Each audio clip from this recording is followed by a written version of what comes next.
Olen Elina Seppälä ja olen kotoisin Ulvilasta. Tällä hetkellä asun Porissa. Lapsena haaveilin hoitajan ammatista. Kätilö oli semmoinen lapsuuden pikkutytön haave.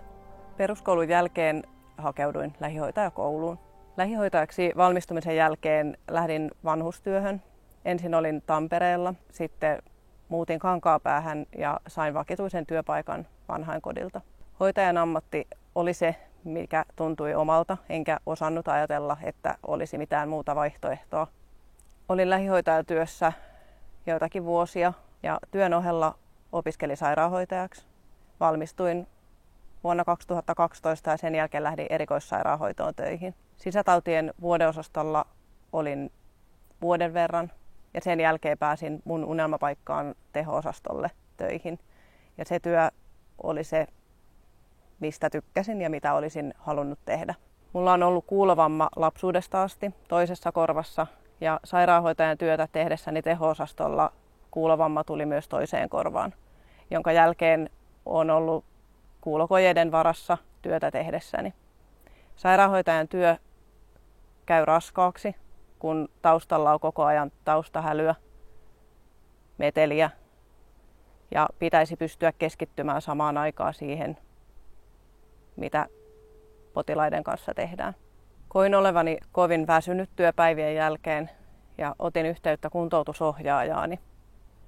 Hän oli avainasemassa siinä, että kaikki lähti rullaamaan eteenpäin.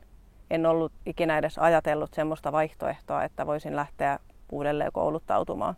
Siinä vaiheessa, kun huomasin, etten voi jatkaa sairaanhoitajan työtä tai että se käy liian raskaaksi, tuntui vaikealta ajatella mitään muuta vaihtoehtoa. Kuulon kuntoutusohjaaja ohjasi mut sairaalan työkykykoordinaattorille, jonka kanssa lähdettiin sitten hakemaan Kevasta tätä uudelleen kouluttautumista. Ja hän tarjosi tämmöistä mahdollisuutta Katja Noposen uravalmennukseen. Uravalmennuksessa sain ohjaajakseni Minka Ritarin, jonka kanssa alettiin miettiä erilaisia vaihtoehtoja uudelleen kouluttautumiselle.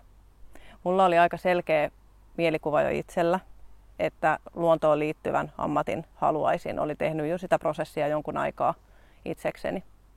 Uravalmennuksessa sain Minka Ritarilta vahvistusta omille ajatuksille.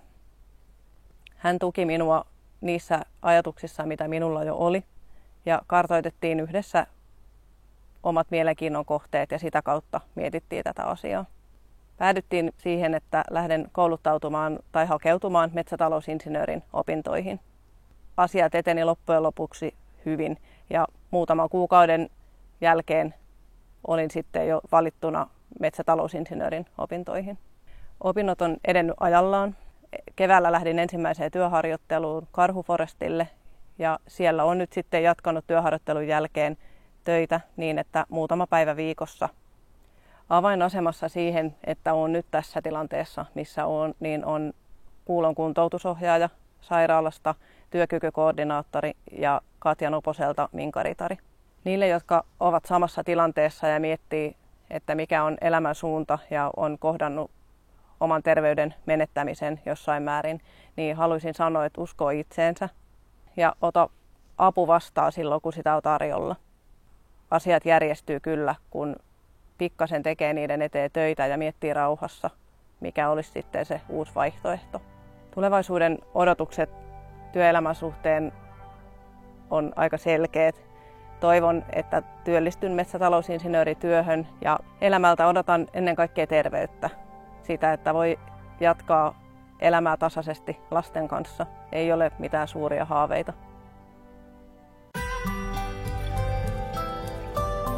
Elämäsi parhaat työpäivät.